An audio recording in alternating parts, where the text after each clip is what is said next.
The siren cut through the camp before I even opened my eyes. Red light, not the drill kind, the real kind. I was on my feet before I understood why, my chest already tight, my breath already short, the way it always was when my body tried to keep up with my fear. Around me, men and women 3 times my size were pulling on boots, grabbing bags, shouting names that were not mine. Nobody shouted my name. Nobody ever did. My name is Elian Voss. I was 26 years old, and I had spent most of those years being told what I could not do. I could not run far. I could not lift much. I could not survive the selection camps the way the others could, the ones with wide shoulders and thick arms who moved like they were born for war. I moved like a man who had spent his childhood in hospital corridors, because I had. 3 months earlier, the sky above our cities had opened, and the Kryvex Empire had come down from it. They did not ask permission. They did not explain themselves. They simply took what they wanted, and one of the things they wanted was us. Not all of us. They came to the camps where the strongest of humanity had been gathered, and they walked the lines like buyers at a market, choosing bodies the way a butcher chooses cattle. I stood at the far end of the line that morning, half hidden behind a man twice my width, hoping I would be forgotten. I had been forgotten my whole life. I was good at it. The alien who walked the rows was tall, taller than any human, with skin the color of wet stone and eyes that caught the light strangely, like a cat's eyes catch a lamp at night. He wore no obvious rank, no medals, nothing that marked him as important, and yet every soldier around him moved like water avoiding a rock. He was Captain Thrakus Vey, though I did not know his name yet. I only knew that when he stopped walking, the whole camp seemed to stop breathing with him. He stopped in front of Daniel Cross, a man built like a doorframe, a former soldier who could run for miles without slowing. Thrakus studied him for a long moment, then moved past him without a word. He stopped in front of Ryan Holt, a boxer before the invasion, hands like hammers, a jaw that looked like it had been carved from granite. Thrakus studied him too and moved on. I remember thinking, with something close to relief, that he would pass me the same way. I was already planning what I would do after the ship left without me. I would find somewhere quiet. I would stay alive a little longer, in whatever way was left. Then he stopped in front of me. I felt the whole line turn to look, felt the weight of 100 stairs land on my shoulders like stones. I was smaller than every man near me. My arms were thin. My chest, when I breathed too hard, made a small whistling sound that I had learned to hide by breathing through my nose. I had spent my life being the one chosen last, the one left standing, the one nobody wanted on their side. I braced myself for the laughter that always came next. Thrakus did not laugh. He crouched slightly, bringing his strange eyes level with mine, and studied my face the way a man studies a puzzle he has not yet solved. I did not look away. I do not know why. Perhaps I had simply run out of places to hide. "This one," he said. His voice was low, and it carried no accent I could name, though the words came out clear and certain, as if a machine somewhere was shaping them for him. Behind me, someone laughed. It was Ryan Holt, the boxer, and his laugh was loud enough that a few of the guards turned to look. "Him?" he said. "You want him? He can't even carry his own bag." Thrakus did not look at Ryan. He kept looking at me. "Strength that impresses," he said quietly, so quietly that I think only I heard it, "is not strength that survives." I did not understand what he meant. I did not have time to ask.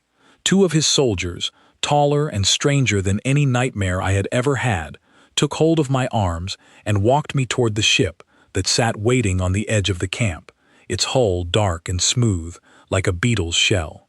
Behind me, I heard Ryan Holt still laughing, telling the others that the aliens had lost their minds, that they had picked the weakest man in the whole camp to take away. Maybe he was right. I thought so myself, as the ship's doors closed behind me with a sound like a held breath being released. I thought about my mother, who used to sit with me through the long nights when my lungs would not cooperate, who used to tell me that being careful was not the same as being weak. I had never believed her. Not really. Not until that moment, strapped into a strange chair in a stranger ship, watching the only home I had ever known shrink into a blue and green marble outside a small round window. The ship shook as it left the atmosphere, and my body, so used to weakness, so used to managing pain, did something the other recruits' bodies did not do. It settled. It found the rhythm of the shaking and moved with it instead of against it. I had spent years learning how to survive discomfort without wasting energy fighting it. It was not a skill I had ever been proud of. It was simply the only way I knew how to live. Across the aisle from me sat Oliver Grant, another human recruit, broad and strong, his face pale and his knuckles white on the arms of his seat. He looked over at me, confusion plain on his face. "How are you so calm?" he asked. I almost laughed. "I've been sick my whole life," I said. "This isn't the worst thing my body has been through." He did not seem to know what to say to that, and I did not blame him. I did not fully understand it myself, not yet.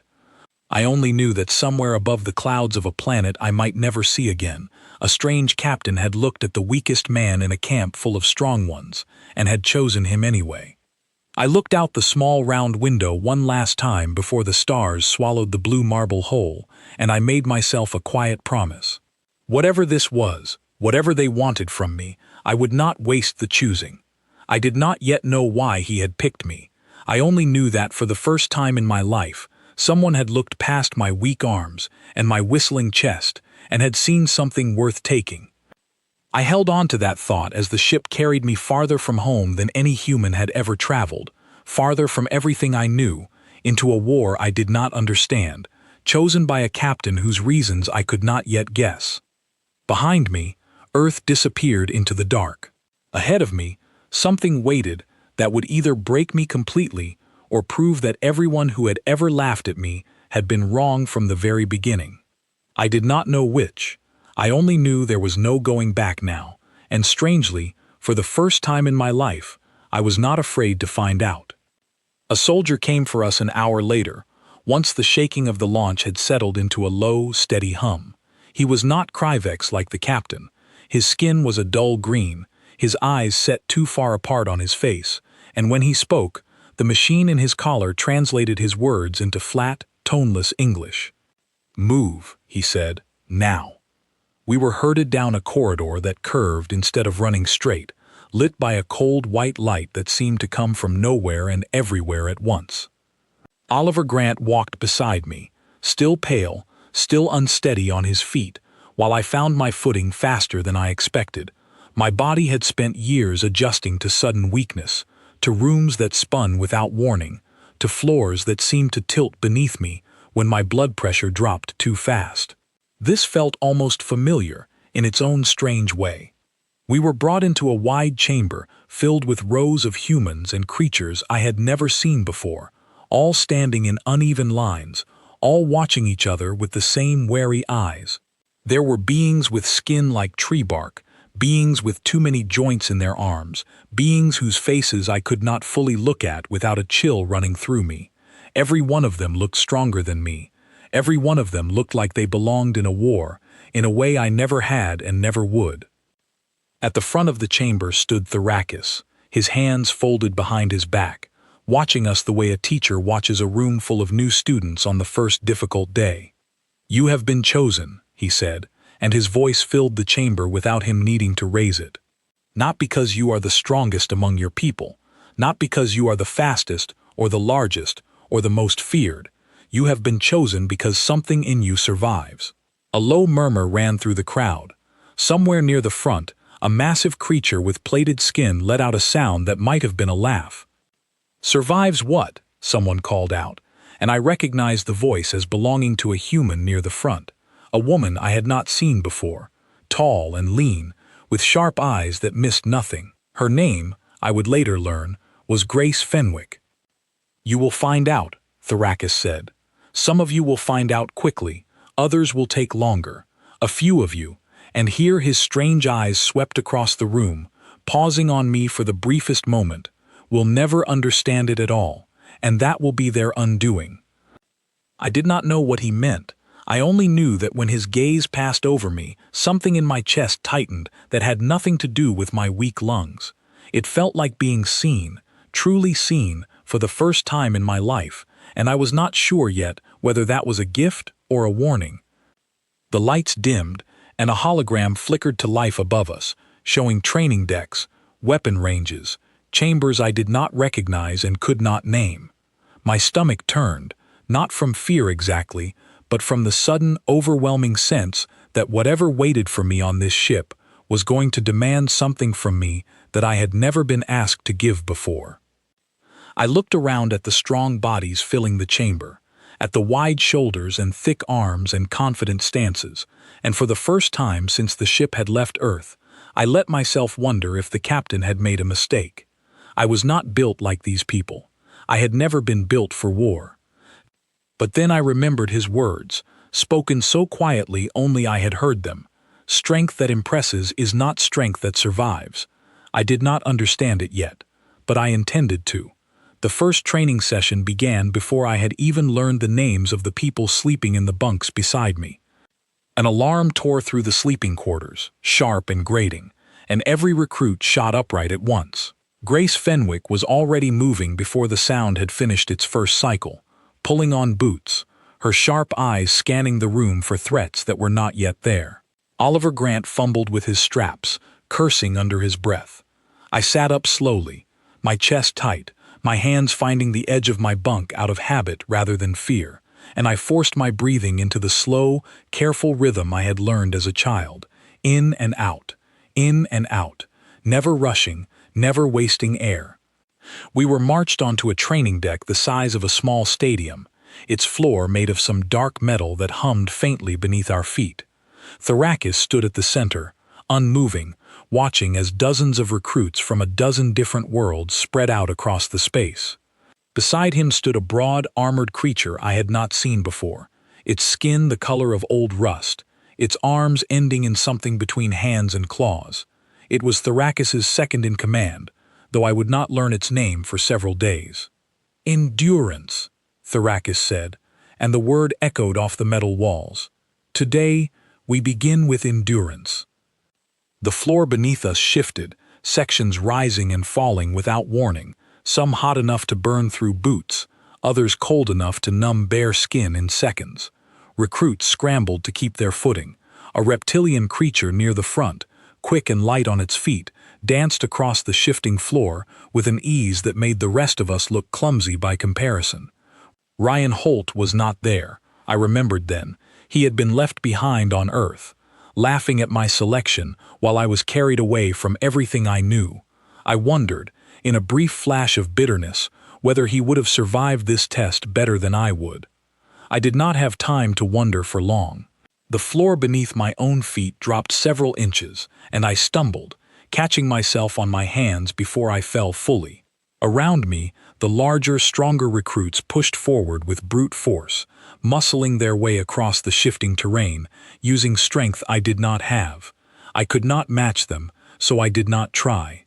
Instead, I watched the pattern of the floor, the rhythm of its rising and falling, and I moved with it rather than against it, the same way I had learned to move with pain my entire life, never fighting what I could not change, only finding the smallest gaps where effort could still make a difference.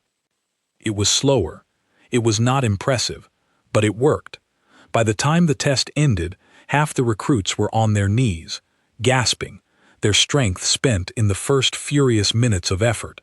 I was still standing, breathing hard, my legs shaking, but standing.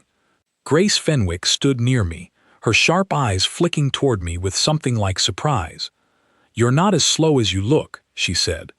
"I've had practice being tired," I said, and she almost smiled. The days that followed blurred together into a relentless rhythm of trials I was never meant to win.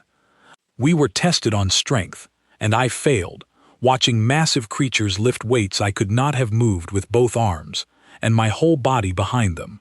We were tested on speed, and I failed there too, watching the reptilian recruit and others like it blur across the training deck faster than my eyes could properly follow. Every test seemed designed to remind me exactly how far outside my body's limits this new life had placed me, And every night, I lay in my bunk wondering if Thrakus had simply made a mistake after all, if his strange, quiet words on Earth had meant nothing. But I noticed something, slowly, in the spaces between the tests that were meant to break us. I noticed that after the strength trials, the massive creatures who had lifted the heaviest weights struggled to eat, their bodies demanding fuel their systems could not quickly replace. I noticed that after the speed trials, the fastest recruits collapsed into exhausted sleep within minutes, their bodies burning through reserves that took hours to rebuild.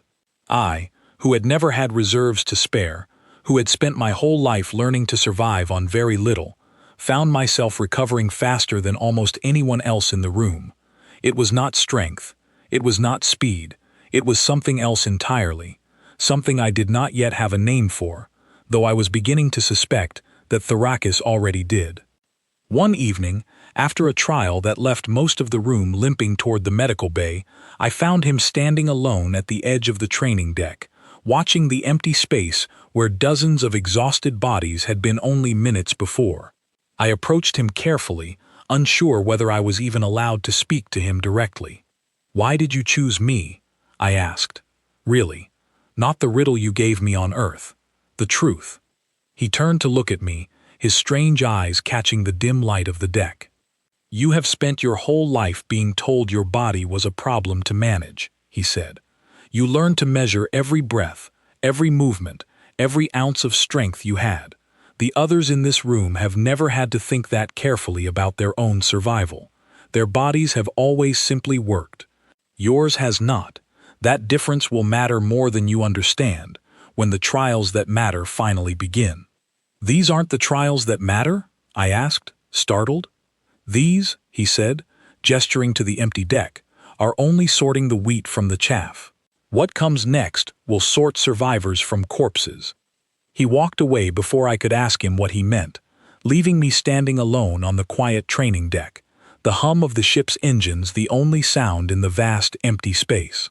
I thought about his words long into that sleepless night, turning them over and over, and I thought too about the strongest recruits in our group, the ones who mocked the slower ones during meals, the ones who assumed their size and their speed made them untouchable.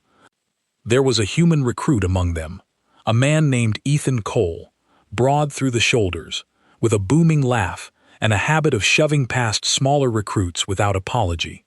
He had taken to calling me the Shadow, because I moved quietly and rarely spoke, and he found it endlessly amusing that someone so unremarkable had been chosen for this ship at all.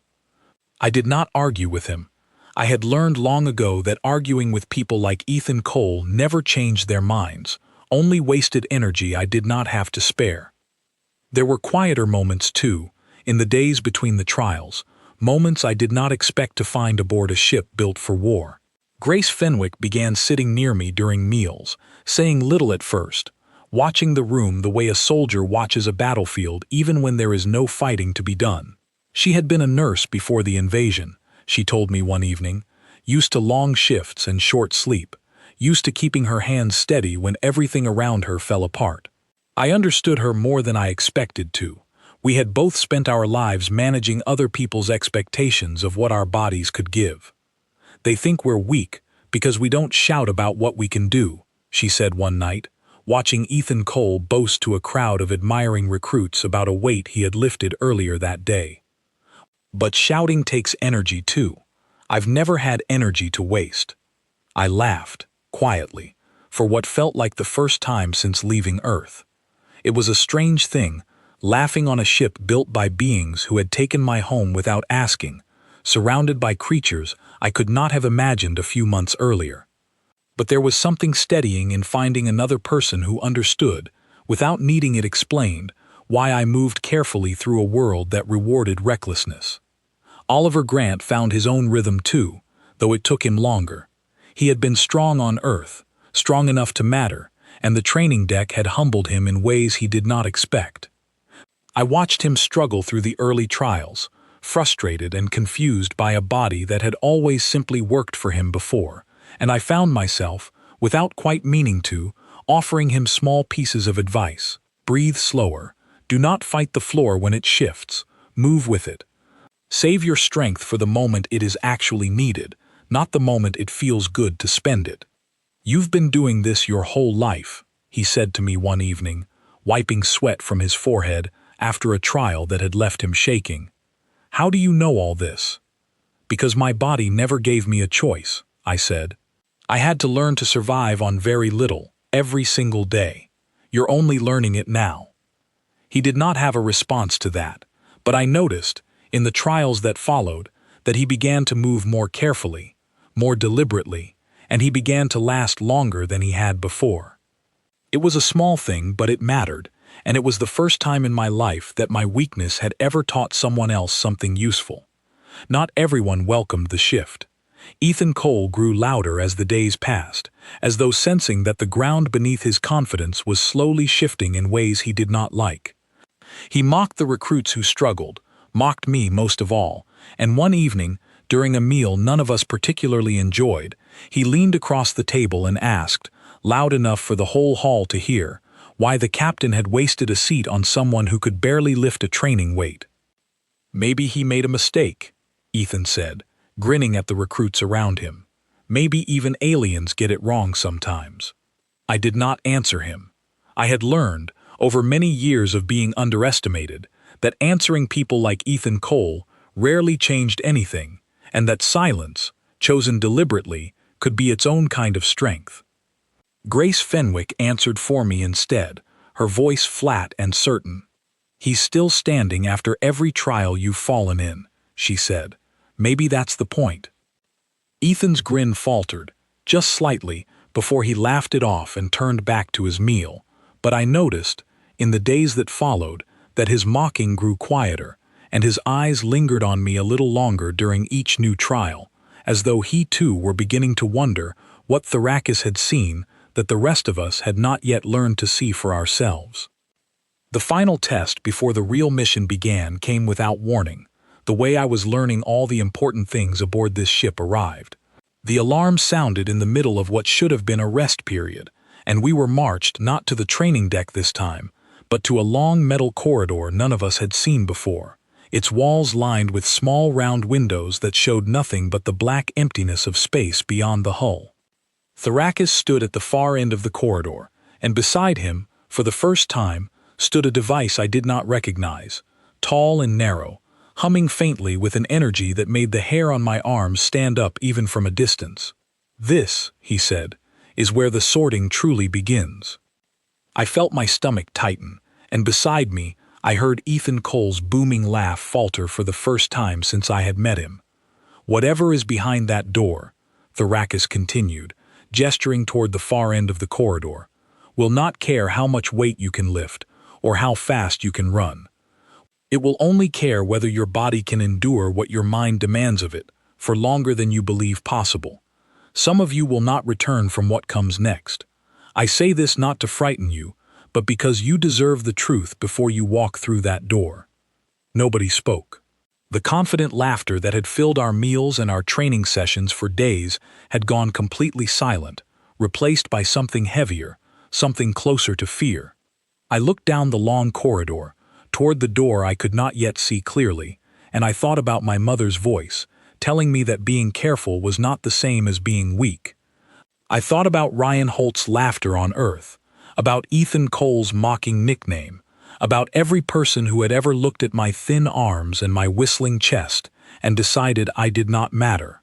Then I thought about Thrakus's words on the day he chose me. Strength that impresses is not strength that survives. Whatever waited behind that door, I intended to find out exactly what he had meant. The door opened without ceremony, sliding upward into the ceiling with a low mechanical groan, and beyond it lay a corridor unlike anything I had seen on the ship so far. It stretched far into the distance, lit by a dim amber glow, its walls lined with strange plating that seemed to hum with a low, constant vibration I could feel through the soles of my boots.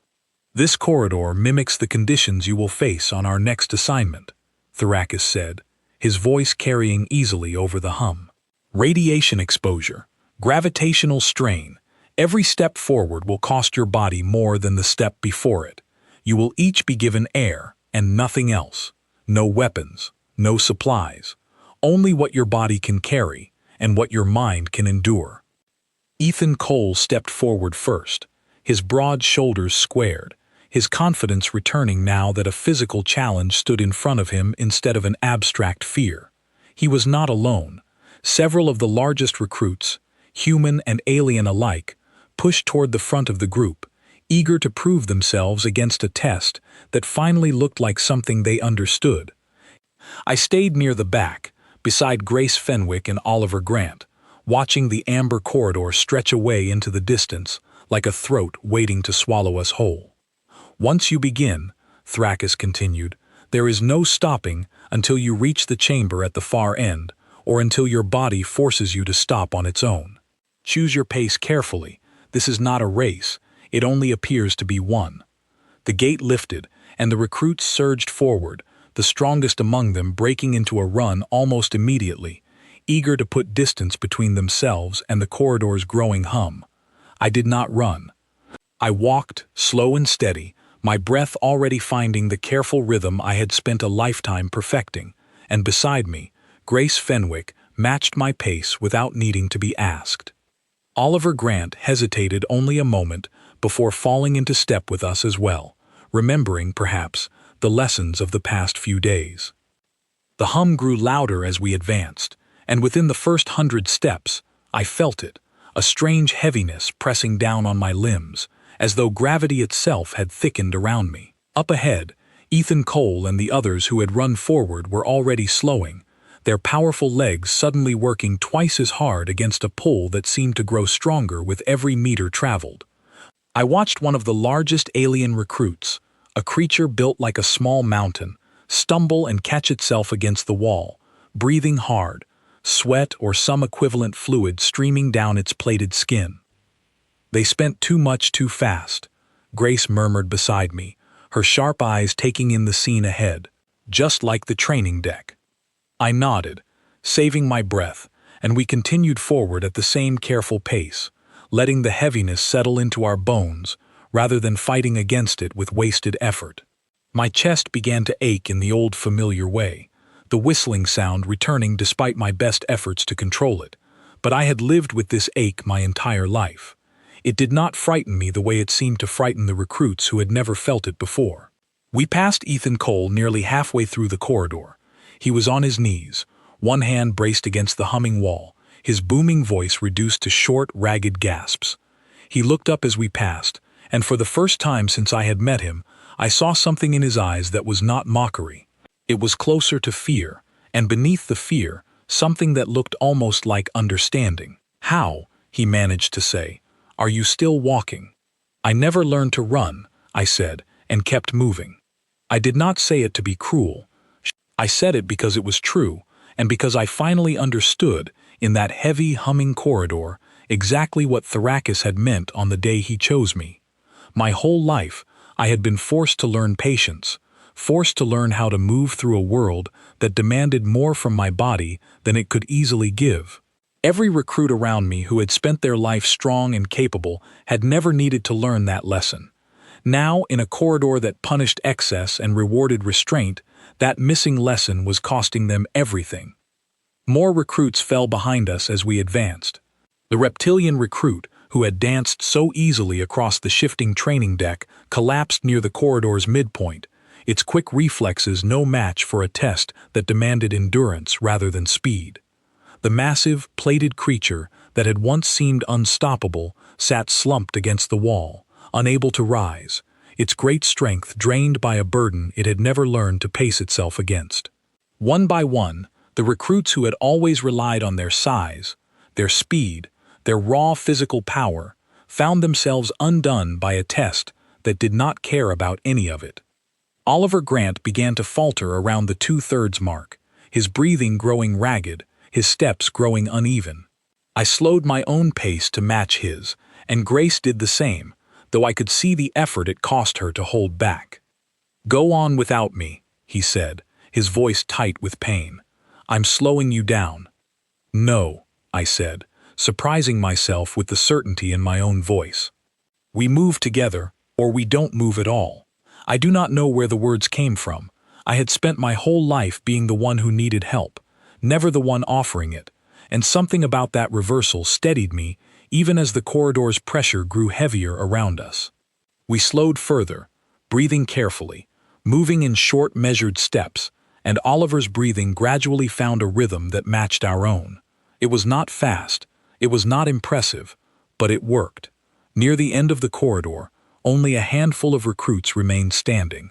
Grace Fenwick, moving with the same careful steadiness she brought to everything. Oliver Grant, pale and shaking but upright, his newfound patience finally paying off.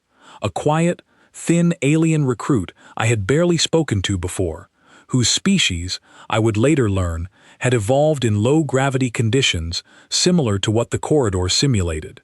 And me, my lungs aching, my legs trembling but still moving forward, one careful step at a time. The final chamber opened before us with the same low mechanical groan as the entrance, and beyond it stood Thrakis, waiting, his expression unreadable in the dim amber light. Behind him, medical staff moved quickly down the corridor we had just traversed, carrying the fallen recruits toward treatment, their strong bodies finally given the rest they had spent too quickly to earn. "You survived," Thrakis said, looking at the small group of us gathered in the chamber. "Not because you were the strongest among your people, because you understood something the others did not. Strength spent carelessly is strength wasted. Endurance is not the absence of weakness. It is the wisdom to spend what little you have wisely." I looked back down the long amber corridor, at the recruits still being carried toward medical care, at Ethan Cole among them, his broad shoulders slumped in a way I had never seen before. I felt no satisfaction in his failure. I only felt, for the first time in my life, a strange and unfamiliar sense of belonging, standing among a small group of survivors who had made it through not by being the strongest, but by understanding their own limits better than anyone had ever expected them to. "This was only a rehearsal," Thrakis said quietly, and the words settled over the chamber like a weight. "The corridor ahead of us, on our true assignment, will not simulate radiation and gravity. It will be radiation and gravity, and it will not care whether you understand your limits or not. It will only care whether you survive them." Grace Fenwick straightened beside me, her sharp eyes meeting the captain's without flinching. "Then we'll survive them," she said. Thrakis studied her for a long moment, then turned his strange eyes toward me, the same way he had on the day he chose me from a line of stronger, prouder recruits back on Earth. "Some of you will," he said. "That is why I chose carefully." I did not know yet what waited for us beyond the training corridor, in the real mission that lay ahead. I only knew that whatever it was, it would demand more from my thin arms and my whistling chest than anything I had ever faced before, and for the first time since the sirens had woken me in a camp full of stronger, prouder recruits, I believed, quietly and completely, that I would be ready for it. We were taken to the medical bay that evening, not for treatment, since none of the four of us who had finished the corridor needed it, but so that the ship's physicians could study what our bodies had done differently.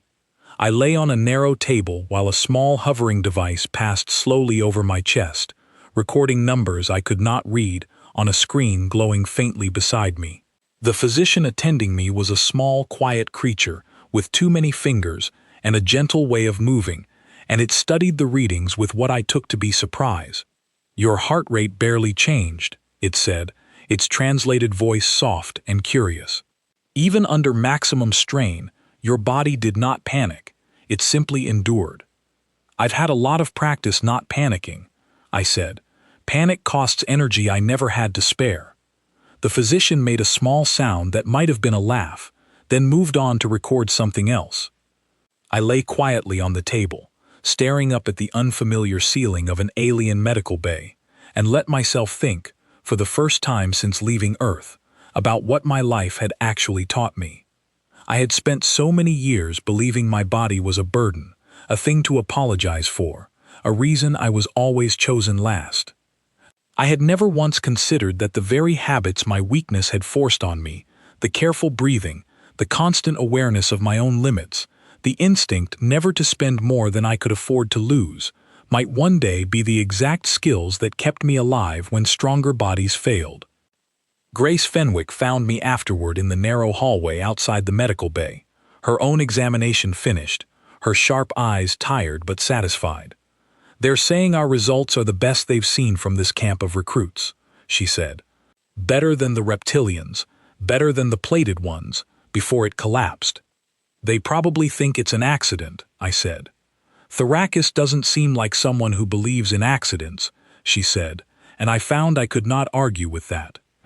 We ate together that night in the mostly empty dining hall, the usual noise and boasting absent now that half the recruits were recovering in the medical bay and the other half were too shaken by what they had witnessed to boast about anything.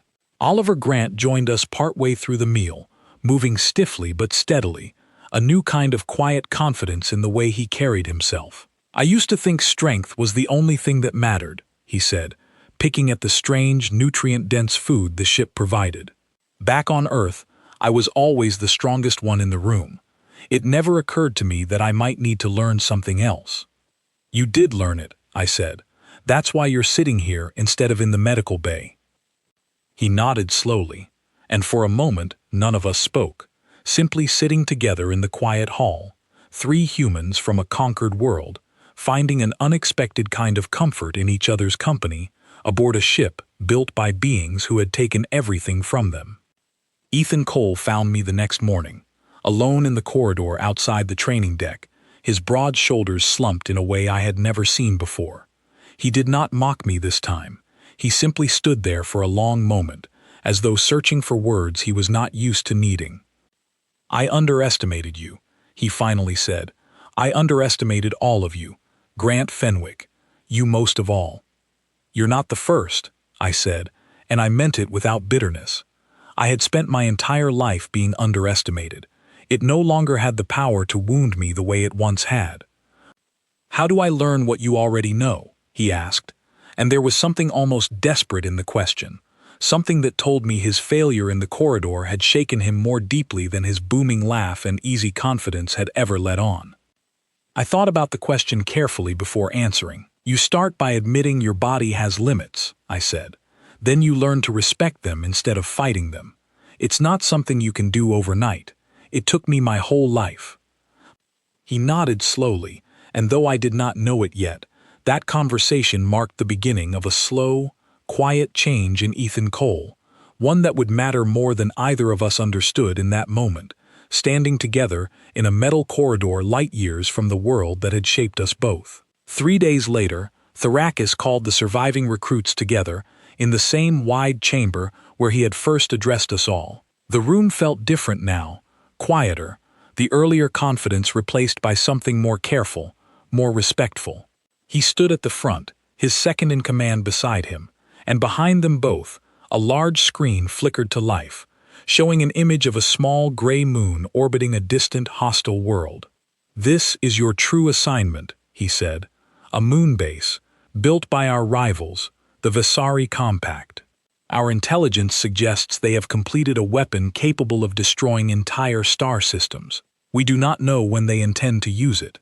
We only know that if we do not stop them, they will use it soon, and there will be nothing left of the systems in its path, including systems that once held human colonies not yet discovered by either side of this war."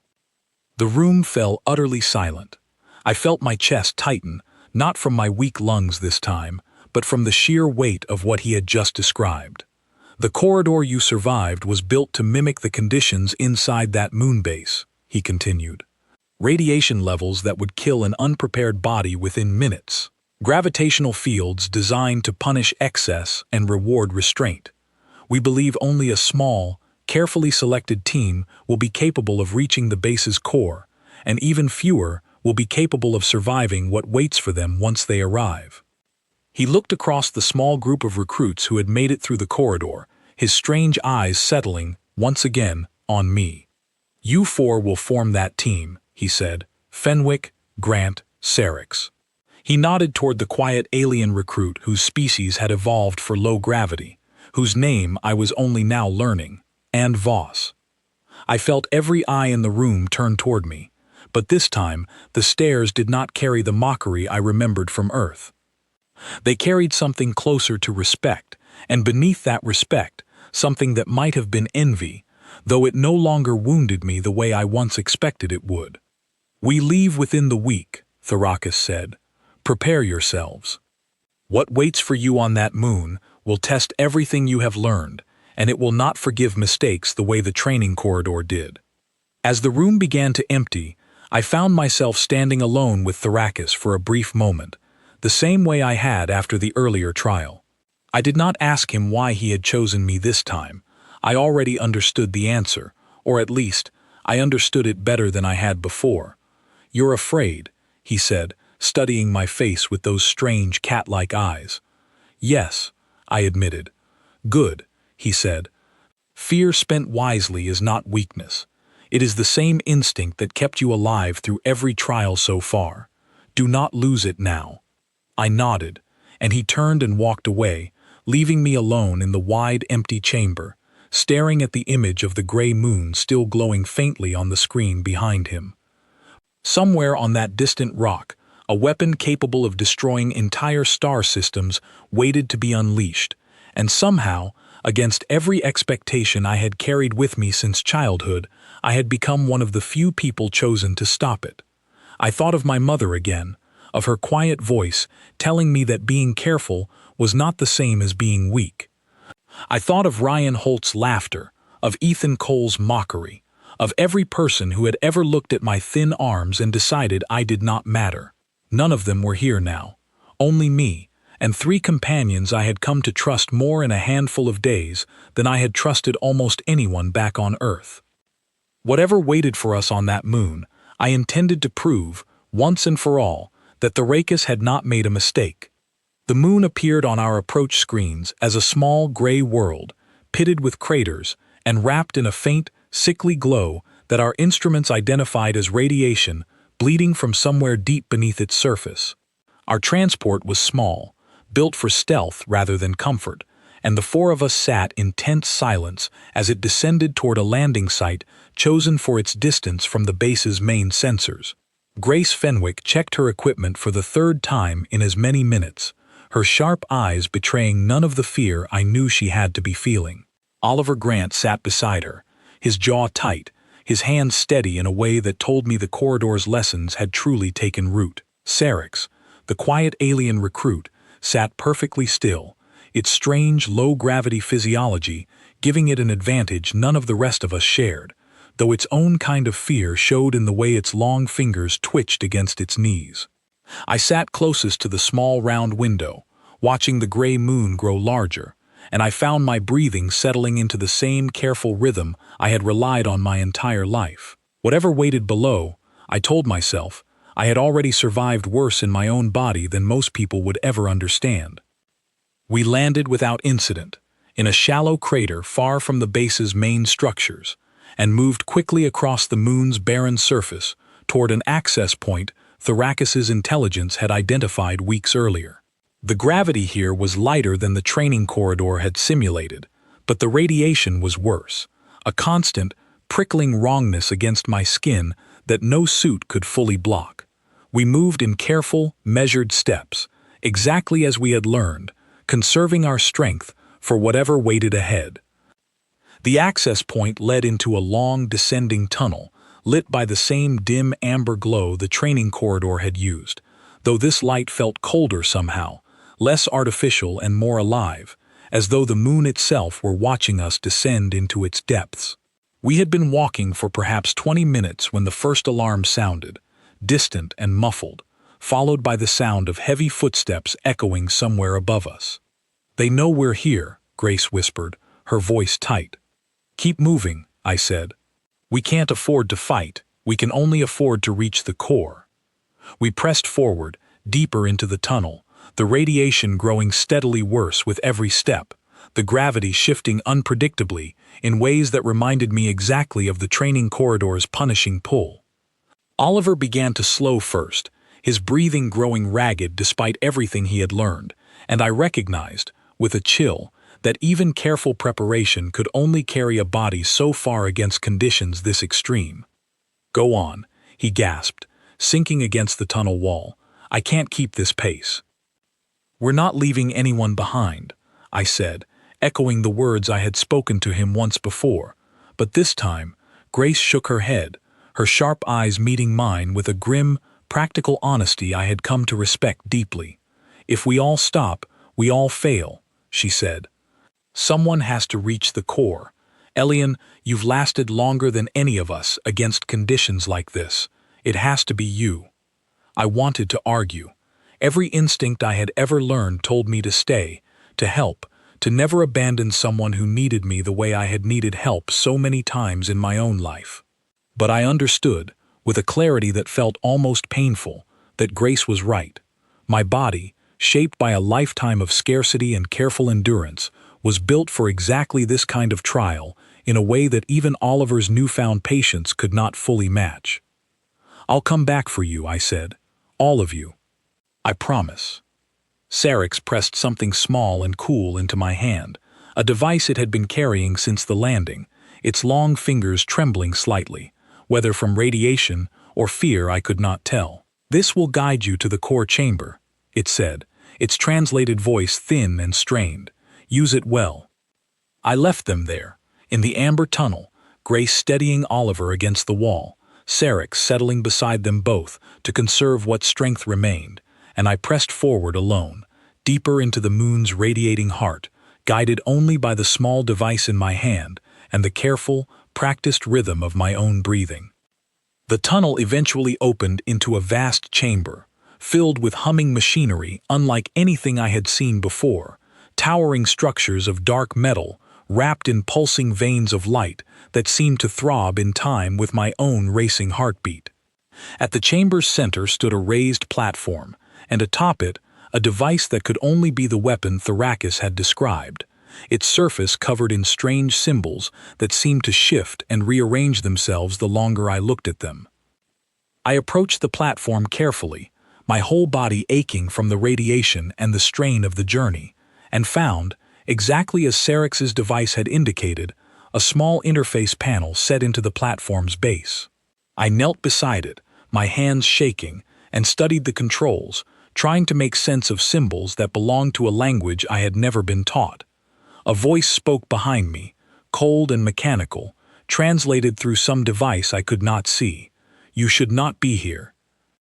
I turned to find a tall, thin figure standing at the chamber's entrance, its skin pale and smooth, its eyes narrow and calculating. A Visari soldier, I realized, the first I had ever seen in person, and behind it, several more figures were gathering, drawn by the alarm that had sounded earlier. I had no weapon. I had no strength to fight even a single one of them, let alone the group now advancing toward me. I had only my hands, shaking against the interface panel, and whatever remained of the careful, patient endurance that had carried me this far.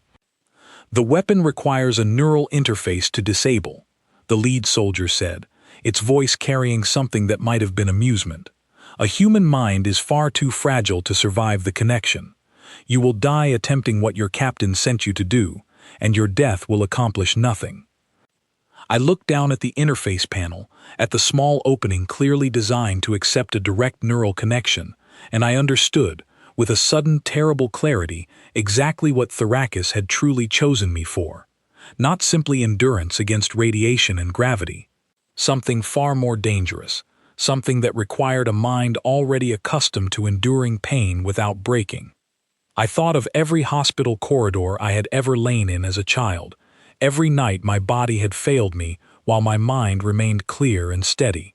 I thought of Ryan Holt's laughter, of Ethan Cole's mockery, of every person who had ever assumed my frailty meant I could not endure what stronger people could not survive. They had all been wrong. I reached for the interface, my hand steady despite the fear pounding through my chest, and I pressed my palm against the small humming opening in the panel's surface. The world exploded into white light and screaming static, and somewhere far away I heard the Visari soldier shout something I could no longer understand, and then there was nothing but the weapon's vast, alien mind pressing against my own, searching for a weakness it fully expected to find. It found endurance instead. The connection was not like anything I had ever felt before. Not pain exactly, though pain was part of it, but something closer to drowning, a vast, cold pressure pouring into my mind from every direction at once, searching for the place where I would break. I felt it probing at memories I had long buried, at every moment of weakness, every hospital bed, every night I had gasped for air that would not come easily. It was trying to use my own history against me, to find the fracture point that had always existed somewhere inside a body that had never been strong. But it did not understand what that history had actually built. Every night spent gasping for air had taught me to remain calm when my body refused to cooperate. Every hospital bed had taught me to separate the panic in my mind from the failure in my lungs, to let one continue functioning even when the other faltered. The weapon's vast, alien intelligence had expected to find a mind as fragile as the body it was attached to, and instead it found a mind that had spent 26 years learning exactly how to endure exactly this kind of overwhelming pressure without collapsing beneath it. I do not know how long the connection lasted. Time meant nothing inside that white, screaming static. I only know that somewhere in the depths of that vast, alien mind, I found the shutdown sequence Sarex's device had described to me before I entered the chamber, a series of commands hidden deep within the weapon's core programming, protected by defenses that would have shattered a mind less accustomed to holding steady under unbearable strain. I pushed the sequence forward, one careful command at a time, the same way I had once learned to take one careful breath at a time when my lungs refused to give me more. The weapon's presence in my mind grew more frantic, more desperate, throwing barrier after barrier against my efforts, and each barrier cost me something I could feel draining away, a piece of strength I did not know if I would ever recover. But I had spent my whole life managing scarcity. I knew exactly how to make very little last exactly long enough. The final command slid into place, and the weapon's vast presence in my mind shuddered, then began to recede, like a tide pulling back from a shore it had failed to claim. I felt the connection break, felt myself thrown backward from the interface panel, my body collapsing onto the chamber's cold metal floor, my vision swimming with dark spots that refused to clear. Around me, the chamber's pulsing lights flickered and dimmed, the deep, throbbing hum of the weapon's machinery slowing, then stopping entirely, replaced by a heavy, ringing silence broken only by the sound of my own ragged breathing. The Vasari soldiers who had gathered at the chamber's entrance stood frozen, staring at the now silent weapon, their earlier confidence replaced by something closer to disbelief. The lead soldier turned toward me, its narrow eyes wide with something I did not have the strength to name. "That is not possible," it said. No mind should have survived that connection. I did not have breath to answer. I lay on the cold metal floor, my whole body trembling, blood trickling from somewhere near my temple, and I thought, with a strange, distant clarity, that I had finally proven something I had spent my entire life doubting. My body had never been strong, but somewhere along the way, without ever meaning to, it had built something stronger than strength. The soldiers advanced, weapons raised, and I understood, in that moment, that surviving the weapon's mind might not be enough to survive what came next. I forced myself upward, my legs shaking beneath me, my vision still swimming, and I reached for the small device Sarex had given me, praying it held one more function I had not yet discovered. It did.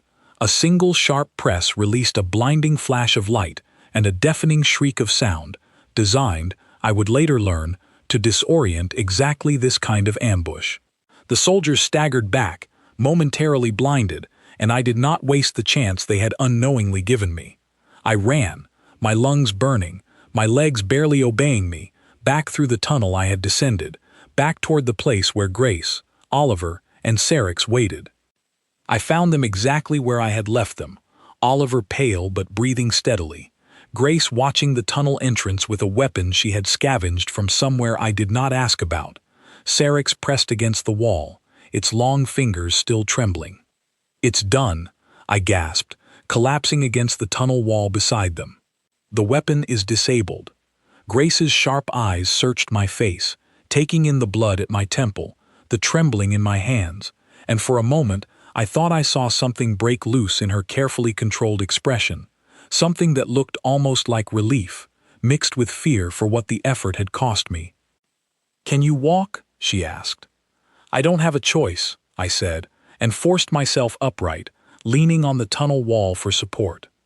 Behind us, distant shouts echoed through the tunnel, the Visari soldiers recovering from the flash and beginning their pursuit.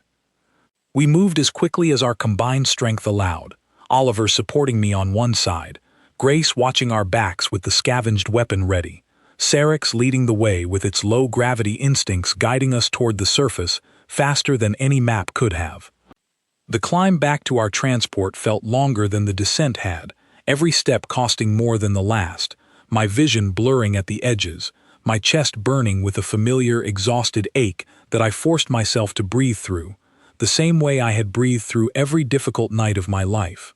We reached the surface just as the first Visari soldiers emerged from the tunnel behind us, and Grace turned, firing a controlled burst that sent them scattering back into the darkness long enough for us to reach the transport. The ship lifted off the moon's gray surface just as the first flashes of pursuing fire lit up the barren landscape below, and I collapsed into my seat, my body finally allowing itself to feel the full weight of everything it had endured.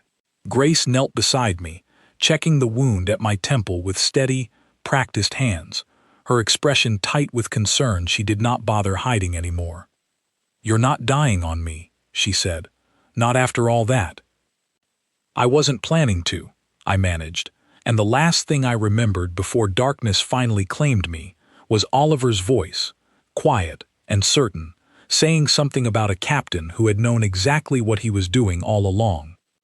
I woke slowly, the way I always woke after my body had spent everything it had, the ceiling above me unfamiliar, but the ache in my chest, achingly familiar, an old friend returning after every trial I had ever survived. The medical bay's dim lighting told me little about how long I had been unconscious, and for a moment I simply lay still, listening to the quiet hum of machinery around me, grateful, in a distant and exhausted way, to still be breathing at all. "You've been asleep for 2 full days," a voice said, and I turned my head to find Grace Fenwick sitting in a chair beside my bed, her sharp eyes softened by something that looked almost like worry, though she would never have admitted to it directly. 2 days, I repeated, my voice hoarse and unfamiliar in my own ears. "The physician said your body simply needed the time," she said. "Whatever that weapon did to your mind, it took everything you had left. They weren't sure you'd wake up at all, honestly, but I told them they didn't know you very well." I managed a weak smile. "Oliver, Syrinx?" "Recovering," she said. "Oliver's already back on his feet, driving the medical staff half mad, asking when he can return to training. Syrinx is resting, but stable. We all made it back, Elian. Because of you." I closed my eyes for a moment, letting that settle over me, the strange and unfamiliar weight of having been the reason others survived, rather than the one who needed saving. It was not a feeling I had ever expected to know in my lifetime, and I was not entirely certain, even then, that I fully deserved it.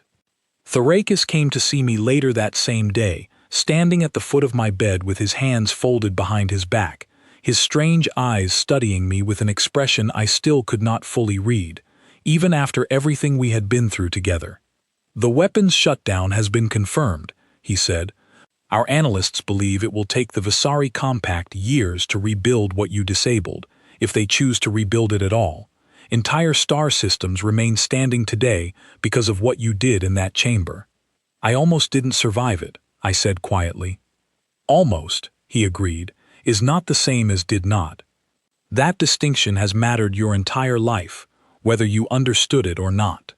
I studied his strange cat-like eyes for a long moment, and finally asked the question that had been building in me since the moment he had chosen me, weeks earlier, in a camp full of stronger, prouder recruits back on Earth. "How did you know that I could survive what the others couldn't?" He was quiet for a moment, as though choosing his words carefully.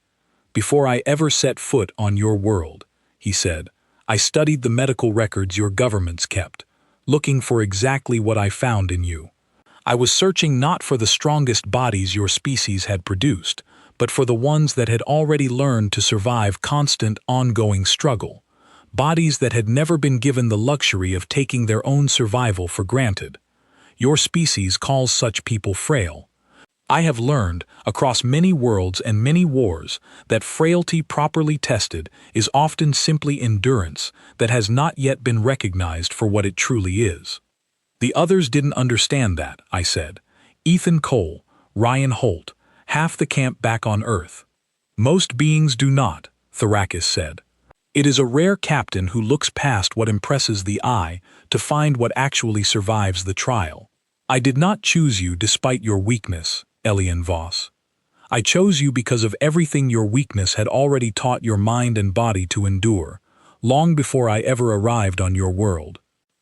I let his words settle over me, the same words, in different form, that he had first spoken to me on the day he chose me, standing at the edge of a camp full of people who had laughed at the idea that someone like me could matter in a war like this. I understood them fully now, in a way I had not been capable of understanding on that first day. News of what had happened on the moon spread quickly through the fleet in the days that followed, the way important stories always seemed to travel faster than official reports could contain them. I heard whispers in the dining hall, in the training decks, in the quiet corridors between duty shifts, whispers about the frail human recruit who had walked alone into a weapons mine and walked back out again, whispers that grew, as such stories always do, into something larger and stranger than the simple truth of what had actually happened. Ethan Cole found me during one of my first careful walks through the training deck, still weak, still recovering, but determined not to let my body forget the strength it had built during our trials together. He did not mock me this time, nor did he offer the awkward, searching questions he had asked before we left for the moon. He simply fell into step beside me, matching my slow, careful pace without complaint. "They're saying you're a legend now," he said. "Half the recruits on this ship can't stop talking about it." "I don't feel like a legend," I said honestly. "I feel like someone whose body still aches everywhere." He laughed, quietly, a genuine sound very different from the booming mockery I remembered from our first days aboard the ship. "Maybe that's exactly what a legend feels like," he said. "Maybe nobody ever actually feels like one while it's happening." We walked together in comfortable silence for a while, and before he left, he said something I did not expect from the man who had once called me the Shadow, with open contempt in his voice. "I've been training differently," he said. "Slower, more careful. The way you and Grace taught me, without ever meaning to. I wanted you to know that." I watched him go, and felt something settle in my chest that had nothing to do with my weak lungs, a quiet satisfaction in knowing that my survival had changed something in someone who had once dismissed me entirely. Word of the mission's success reached Earth as well, carried through channels I did not fully understand, filtered through Kryvek's command structures and human resistance networks that had learned, slowly and painfully, to work together against a common threat. I received a message, weeks later, forwarded through Thrakus's own communications, from a woman I recognized instantly despite the years that had passed since I last saw her handwriting. My mother's message was short, simple, filled with the same quiet steadiness I remembered from every difficult night of my childhood. She had heard, through the resistance networks that monitored the occupation closely, that a frail human recruit had survived a mission nobody expected him to return from. She had not needed to be told his name to know exactly who they were describing. "I am not surprised," she wrote. "I always told you that being careful was not the same as being weak. I am glad someone else finally understands what I always knew." I read her words a dozen times before I finally allowed myself to feel the full weight of everything I had proven, not just to Thrakus, not just to Ethan Cole and Ryan Holt, and every person who had ever underestimated me, but to myself, after 26 years of believing my body was a burden rather than a gift shaped by circumstances I had never chosen but had somehow learned to survive. Grace Fenwick found me on the observation deck that evening, staring out at the vast field of stars stretching endlessly beyond the ship's hull, the same stars that had once seemed so distant and frightening on the night I first left Earth behind. "Thrakus wants to see the four of us together," she said, officially this time, not just a quiet word in an empty corridor. We gathered in the same wide chamber where our mission had first been announced, Oliver walking with a steadiness that had not existed in him before, Sarex's long fingers no longer trembling, Grace standing tall and certain beside me, and I found myself, standing among them, feeling for the first time in my entire life that I truly belonged somewhere, chosen not despite what I was, but because of it. Thrakus stood before the assembled recruits of the ship, human and alien alike, all watching in a silence far more respectful than the one that had greeted my selection weeks earlier back on Earth. He looked out over the crowd, his strange eyes finally settling on the four of us standing together at the front. "When I selected these recruits," he said, his voice carrying easily across the wide chamber, "many of you doubted my judgment. Some of you laughed. I understand why. It is a difficult thing to look past what impresses the eye and see what actually survives the trial that matters." He paused, letting his words settle over the crowd, and I felt every eye in the room turn toward me, the same way they had on that first day, though this time the weight of their attention felt entirely different, no longer mocking, no longer dismissive, but something closer to genuine respect. "Elian Voss disabled a weapon capable of destroying entire star systems," Thrakus continued, "not through strength that impresses, through endurance that survives. I told him, on the day I chose him, that strength which impresses is not strength which survives. I say it again now, to every captain and commander in this fleet who still chooses recruits based on what looks strongest rather than what actually endures." He turned to look at me directly, and for the first time since I had known him, I saw something in his strange, cat-like eyes that looked almost like pride. "They know your name now, Elian Voss," he said. "Every ship in this fleet, every commander who once looked past bodies like yours, in search of something more impressive to the eye, your name will be remembered, not because you were the strongest recruit ever chosen, but because you proved, beyond any doubt, that strength was never the trait that mattered most."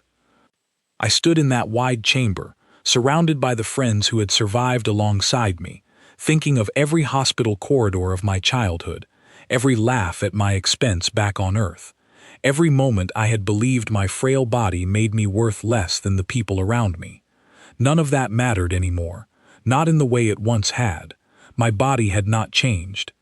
It was still thin, still prone to the same whistling breath that had followed me my entire life.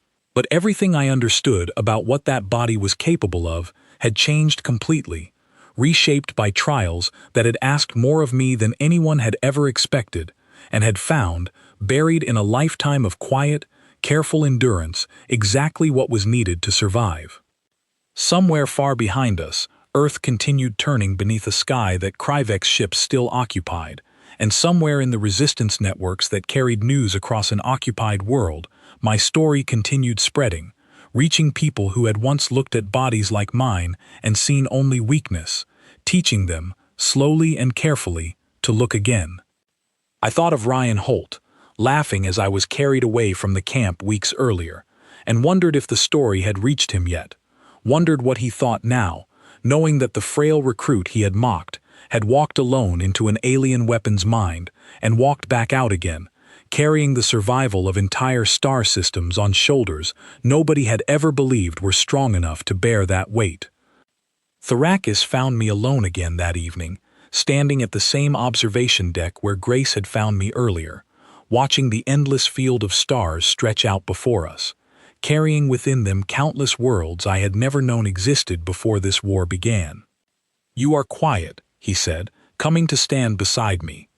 "I'm thinking about everyone who never believed I could do this," I said. "My whole life, people looked at me and saw someone who needed protecting, someone who couldn't keep up. I spent so many years believing they were right. They were not entirely wrong," Thrakus said. "You could not keep up, in the way they measured such things. But they were measuring the wrong trait entirely, and so, for most of your life, were you." I considered his words carefully, watching the stars shift slowly outside the viewing window, and found, for the first time, that I could finally let go of the old, familiar shame that had followed me since childhood, the shame of a body that had never worked the way other bodies seemed to work so effortlessly. "I told you, on the day I chose you," Thrakus said quietly, echoing his own words from weeks earlier, "that strength which impresses is not strength which survives. Now, across this entire fleet, and soon, I suspect, across your own occupied world as well, they finally know your name." I looked out at the stars, at the vast, endless dark that had once frightened me more than anything I had ever known, and found, standing there beside a captain who had seen something in me nobody else had ever bothered to look for, that I was no longer afraid of what waited ahead. Whatever came next, whatever trials this long, uncertain war still had planned for me, I understood now, completely and finally, exactly what my frail, whistling, thin-armed body had always been capable of, even when nobody, including myself, had ever believed it. I had been chosen because I was frail. I had survived because frailty, properly understood, had never truly been weakness at all. In the weeks that followed, the fleet began to change in small, quiet ways nobody announced but everyone noticed.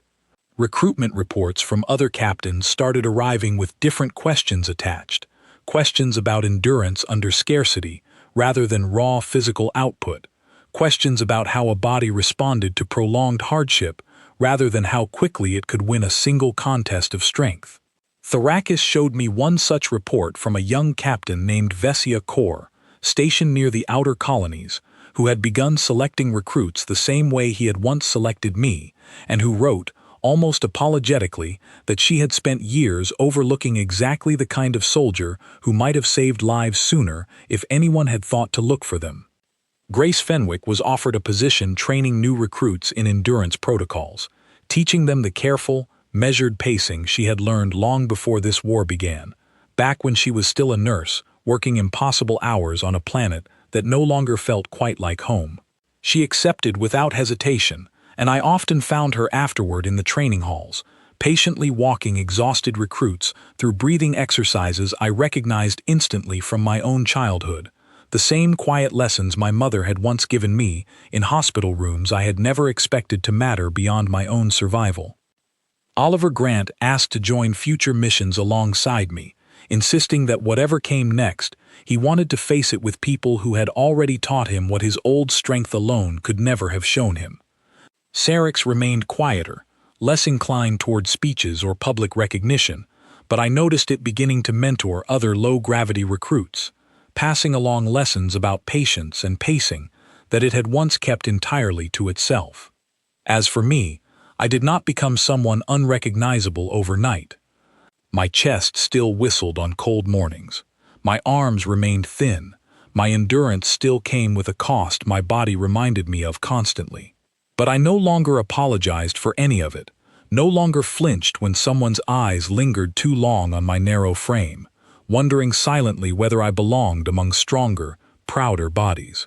I had learned, in the amber corridor and the humming chamber beneath a gray and hostile moon, exactly what my body had always been capable of, even when the whole world, including myself, had refused to see it. Sometimes, late at night, when the ship's engines hummed low and steady around me, I thought about the boy I had been on Earth, sitting alone in hospital corridors while other children played outside, certain that his life would always be defined by what his body could not do. I wished in those quiet moments that I could somehow reach back across the years and tell him what I now understood so completely, that every careful breath, every quiet night spent enduring what stronger bodies never had to face, was already building something inside him that the world had not yet learned to value. Thrakus never spoke to me again in quite the same quiet, private way he had before our mission to the moon, but I did not need him to. He had already given me the only thing that truly mattered, not rescue, not comfort, not protection from the war that had swallowed my world whole, but simply the chance to prove, on my own terms, exactly what I had always been capable of enduring. I still hear his words sometimes, echoing through my thoughts during quiet moments between missions, The same words he first spoke to me on the day he chose me from a line of stronger, prouder recruits, back on a world I might never fully return to. Strength that impresses is not strength that survives. I understand them now in ways I never could have on that first frightened day, and I carry them with me into every trial that still waits ahead, certain, for the first time in my entire life, that whatever comes next, my frail, whistling, thin-armed body will find a way to endure it. They know my name now, across an entire fleet, and slowly, across an occupied world still fighting to reclaim itself. Not because I was ever the strongest recruit chosen, because I was the one who came back.